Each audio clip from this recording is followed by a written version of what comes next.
I'm exhausted. I am exhausted. Um, my husband likes to call me super mom, and I agree with him. I am super mom.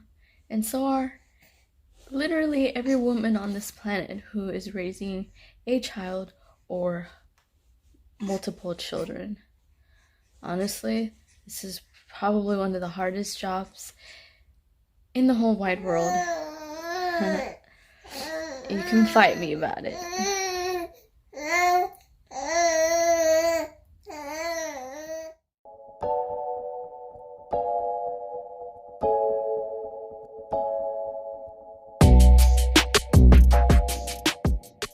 I'm gonna have to talk about insomnia while doing my makeup.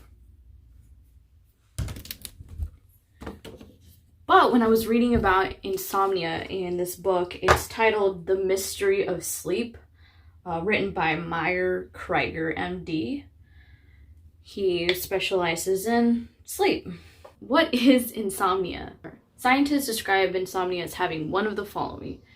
You either have trouble falling asleep, you have trouble staying asleep, or you tend to wake up very early and it messes with your day-to-day function.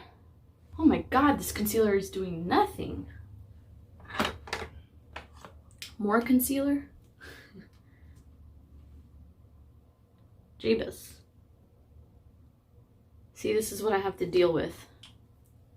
I always try and recommend trying all your options. There's nothing wrong with medication, and there's nothing wrong with trying it the natural way.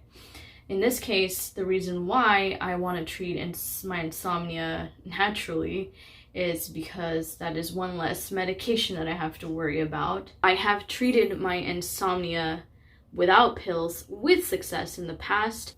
I could share what has worked for me, but I also want to share what this doctor has to say about treating insomnia without pills.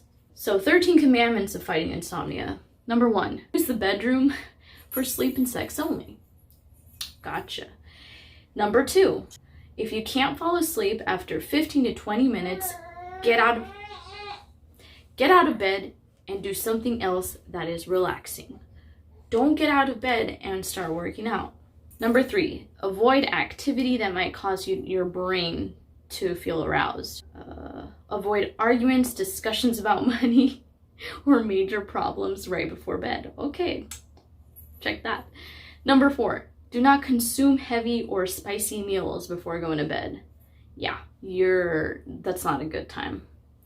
Number 5, if you use an alarm clock, turn it away from you. Do not check the time throughout the night. Okay. Number 6, establish a relaxing routine, such as reading soothing books. Number 7, if you have a nighttime caregiving duties like children, elderly parents, pets, share them with someone else. That one's kind of hard. What if you don't have someone else to help with that stuff? Number 8, avoid daytime or evening naps. That's the one. So on my top of the list is Sudoku, don't take naps. And there's another one that I can't remember right now. So yeah, it says here, number 8, avoid daytime or evening naps. Especially in the 4 to 5 hours before bedtime. If you must take a nap, make sure that it is not more than 20 minutes long.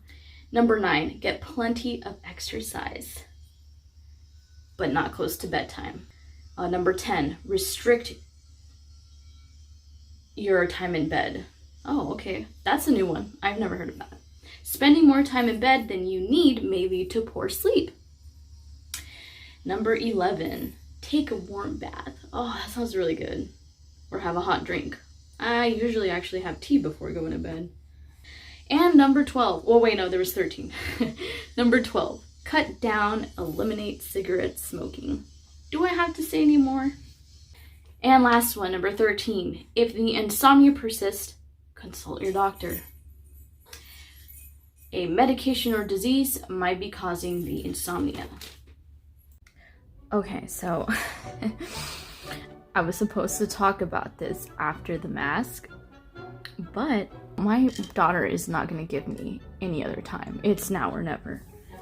So why do we need sleep? It's common knowledge that we need it to function. Everyone knows that. But I don't think everyone knows that it can also affect how we feel, our emotions. It affects our nervous system. Yo. I'm actually gonna go remove this mask on. Remove the mask. I'll be back. Beating insomnia without pills. So one alternative is cognitive behavioral therapy, so CBT for short. That's what I'll be referring to it. Most people with insomnia can be treated without pills. So that's one option. With this approach, the patient receives information about how much sleep he or she needs, learns how to self-monitor sleep, and is encouraged to practice good sleep hygiene. Learn relaxation techniques. This will allow them to quiet their minds, fall asleep more easily, and have more restful sleep. The other book I'm reading says that about 30 to 35% of people in the US have insomnia, and that's just one type of sleep disorder.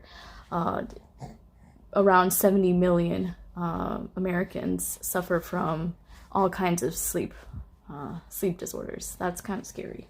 70 to 80% of patients that have been treated with CBT have seen a huge improvement. But it really does come down to how much effort you're willing to put in. That's very true. I actually completely forgot that I made a video on how I beat insomnia. But in that video, I shared tips that worked for me.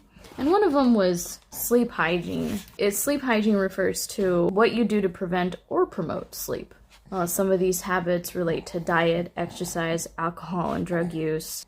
I learned that if I'm going on my phone right before bedtime, I tend to go on Reddit or YouTube and I would spend like up to 2 to 3 hours sometimes, and it's so unhealthy. What I've been doing lately is I skip that. I go straight to my Sudoku game on my phone, and that puts me to sleep really quickly. So here are some examples. Automatic thought, and then there's a coping thought. Automatic thought. If I don't sleep well tonight, I won't be able to function tomorrow. Coping thought. If I don't sleep well tonight, I'll probably be grouchy tomorrow, but I will manage. Okay, that's a little better. Here's another one. Automatic thought. My insomnia is never going to get better. Coping thought. My insomnia is a problem now, but if I do the treatment techniques that worked for others, it will get better. And I'll just provide one more. If I don't sleep well tonight, I'm not going to be able to go work out after work, spend time with family, or do any of my hobbies. Coping thought. If I don't sleep well tonight, I'll probably be more tired tomorrow, but I can still do all the things I want to do, even if I'm tired. That's a good one. I think one that would probably help is the phone. I know so many people have this issue with being on their phone before going to bed, and the thing about that is the blue light. When I play Sudoku, I play it in dark mode, so maybe that helps. There's sleep restrictions. You have to be disciplined and set a time for yourself. Realistically, it's not going to happen overnight, so also set a time that you must be in bed by or try to fall asleep by. So if your ideal bedtime is 9 p.m., try to tell yourself to not go to bed any later than 11.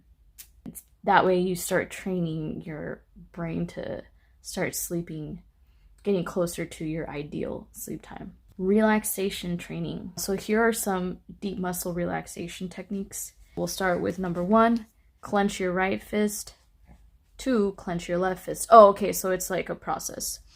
3, tighten the biceps muscles in your right arm. Do the same with your left arm. Bring your right shoulder up toward your ear. Do the same with your left shoulder. Tighten the muscles of the forehead. Tighten your jaw and grit your teeth. Tighten the muscles in your stomach. Stretch both legs in front of you, pointing your toes toward the ceiling or the sky. Boom. That's a great way to release tension in your muscles. Breathing techniques. I talk about this in so many videos. Breathing techniques don't just help with anxiety or panic attacks. It can help you sleep, apparently.